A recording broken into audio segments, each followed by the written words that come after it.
Hey everyone, हाजिर हूँ आपके लिए ब्लू बर्थडे एपिसोड 6 की हिंदी एक्सप्लेनेशन के साथ, जिसका टाइटल है what happened that day. Episode 6 के स्टार्टिंग मोमेंट में हम हारिन को देखते हैं, जो कि एंड मोमेंट पर हेमिन का बाइक से एक्सीडेंट होने से बचा लेती है और उसका पास में टाइम अप हो जाता है, इसलिए वापस प्रेजेंट में आ जाती है। प्रेजेंट में आते ही हारिन सबसे पहले अपना फोन चेक करती है, जिसमें वो हेमिन का नंबर ढूंढती, जो कि उसे मिल जाता है। इसका मतलब इस बार उसने हेमिन को बचा लिया।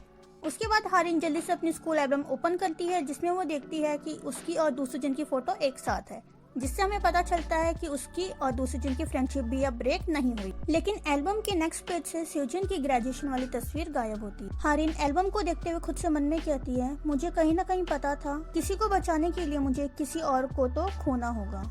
इसके बाद हारिन अपना फोन चेक करती है, जिससे जी सुजुन का नंबर गायब होता है। हारिन बहुत ही उदास हो जाती है और रोने लगती है। वो समझ जाती है कि इस बार वो हेमिन और सुजुन को तो वापस ले आई, लेकिन एक बार फिर से उसने सुजुन को खो दिया। वो बहुत ही ज्यादा उदास हो जाती है और बहुत ही ज्यादा रोने लगती है, क्योंकि एक बार फिर से उसने जी सुजुन को खो दिया। इंट्रो के बाद हम देखते हैं कि हारिन चाउन संग को कॉल करके मिलने के लिए बुलाती है, जिसके बाद हम दोनों को हेमिन उन्नी के कैफे में देख, क्योंकि उनसंग एक रिपोर्टर होता है, इसलिए हारिन ने उनसंग को सुजुन के केस की इन्वेस्टिगेशन रिपोर्ट लाने के लिए कहा होता है। हारिन को रिपोर्ट्स देने से पहले उनसंग हारिन से कहता है, मुझे नहीं पता कि मैं तुम्हारी मदद करके सही भी कर रहा हूँ या नहीं कर रहा।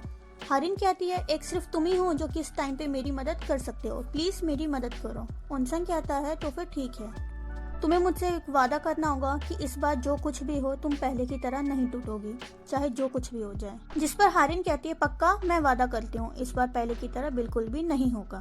जिसके बाद उनसंग हारिन को सुजुन के केस की रिपोर्ट्स फाइल्स पढ़ के बताता है और वो उसके केस के बारे में बातें करने लगते हैं, जिससे हारिन को पता चलता है सुजुन के पेरेंट्स ने उस टाइम उसकी ऑटोप्सी के लिए मना कर दिया था, जिसकी वजह से उन्हें सुजुन के केस को सुसाइड का नाम देना पड़ा। सुजुन के केस के बारे में बात करते हुए हारिन की नजर सुजुन की मैसेज डिटेल के लास्ट मैसेज पर जाती है, जो कि हारिन का मैसेज होता है, जिसे देखकर हारिन कहती है, ये मैसेज मैंने तो नहीं करा, लेकिन ये मेरी तरफ से किया गया। ये देखकर हारिन उनसंग से रिपोर्ट्स को अपने पास कुछ दिन रखकर उसे वापस रिटर्न करने के लिए कहती है, जिससे उनसंग मान जाता है। और हारिन उनसंग से पूछती है कि उन्हें सुजुन के पुराने फोन में फोटोज कैमरा में कुछ मिला या नहीं मिला, जिस पर उनसंग उन्हें मना कर देता है और कहता है कि हमें जो भी मिला वो बस यही था।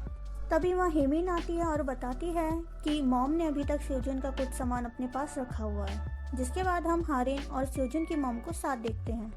सुजुन की मॉम हारिन को सुजुन का कुछ सामान देते हुए कहती है कि ये वो चीजें हैं जो कि सुजुन अक्सर इस्तेमाल किया करता था। हारिन बॉक्स को ओपन करती है तो उसे उसमें सुजुन का फोन भी मिल जाता है। उसकी मॉम कहती है, उस दिन के बाद से मैंने सुजुन के सामान को हाथ भी नहीं लगाया। जिसके बाद सुजुन की मॉम हारिन को बताती है कि उस दिन पहली बार सुजुन ने अपने किसी फ्रेंड की बात मुझसे करी थी, और कहती है कि तुम्हारे बारे में बात करते टाइम उसके फेस में एक बड़ी सी मुस्कुराहट थी।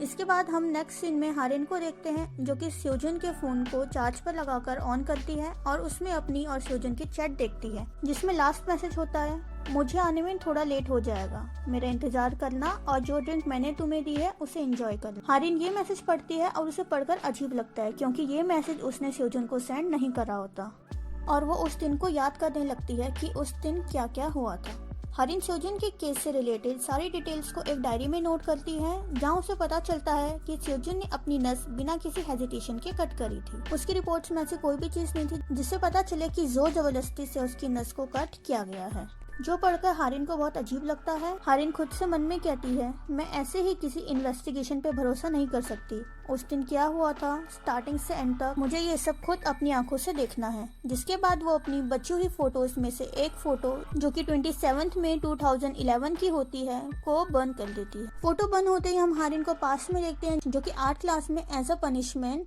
पोस्ट देकर स्टूडेंट्स के बीच खड़ी होती है, क्योंकि वो अपना होमवर्क नहीं लाई थी। जिसके बाद नेक्स्ट सीन में हम हारिन को देखते हैं, जो कि दूसरे दिन को खींचते हुए सुजुन की क्लास पर ले जाती है, लेकिन उन्हें वहाँ कोई भी नहीं मिलता। तभी उसकी क्लास से एक स्टूडेंट कहीं जा रहा होता है, जिसे रोककर हारिन उसे सुजुन के बारे में पूछती है। वो बताता है कि अभी हमारी पीई क्लास है, तो वो बास्केटबॉल कोर्ट में होगा। जो सुनकर हारिन दूसरे दिन को बास्केटबॉल कोर्ट में खींच कर ले जाती है। दूसरे दिन कहती है, अभी हमारी क्लास का टाइम होने वाला है। हारिन कहती है, इस सब का भी टाइम नहीं है। जिसके बाद हम दोनों को बास्केटबॉल कोर्ट में देखते हैं, जो कि किम ये योन और जी सुजुन को बास्केटबॉल खेलते हुए देख रहे होते हैं। उन्हें खेलता हुआ देखकर दूसरे दिन अपने बॉयफ्रेंड की तारीफ करती है, जिस पर हारिन कहती है, आई होप तुम अगले 10 सालों तक यही सोचते रहो। उन्हें देखते हुए हारिन एक लड़के को नोटिस करती है। दोसुजिन बताती है कि वो किम सिन यू है, जिसका नाम सुनकर हारिन को चाउन संग की बात याद आती है कि किम सिन यू ये वही है जो स्योजुन से नफरत करता है। तभी सुजुन कहती है, मुझे किम ये यम ने बताया था कि ये बहुत ही अजीब स्टूडेंट है।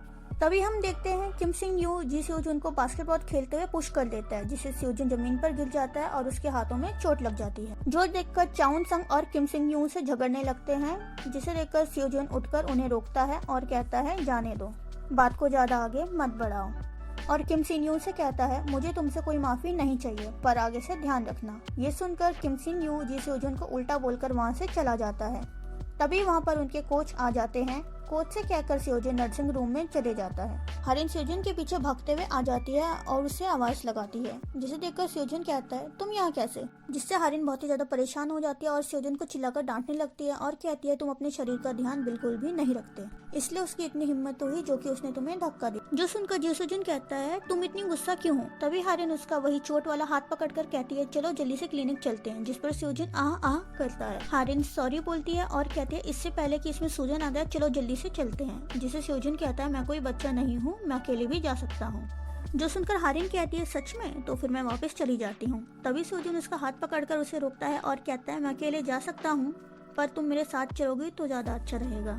जिसके बाद दोनों क्लिनिक पर होते हैं। डॉक्टर स्योजुन के हाथों में पट्टी करते हैं और हारिन के पूछने पर बताते हैं, ज्यादा घबराने वाली बात नहीं है, 2 हफ्ते तक बस इसे अपने हाथ का ध्यान रखना होगा, इससे ज्यादा मूवमेंट नहीं करनी हो। और डॉक्टर कहते हैं, शुक्र है कि इसे चोट लेफ्ट हैंड में लगी है। तभी हारिन कहती है, शुक्र करने वाली बात नहीं है, क्योंकि ये लेफ्ट हैंडेड ही है। तभी उसे कुछ याद आता है और वो चलते चलते मन में कहती है, स्योजुन लेफ्ट हैंडेड है और उसे चोट भी लगी है, तो फिर उसे राइट हैंड में चोट कैसे लग सकती है, वो भी बिना हेजिटेशन के। तभी स्योजुन उससे पूछता है, तुम क्या सोचने लग गई? हारिन कहती है, उस दिन के बारे में।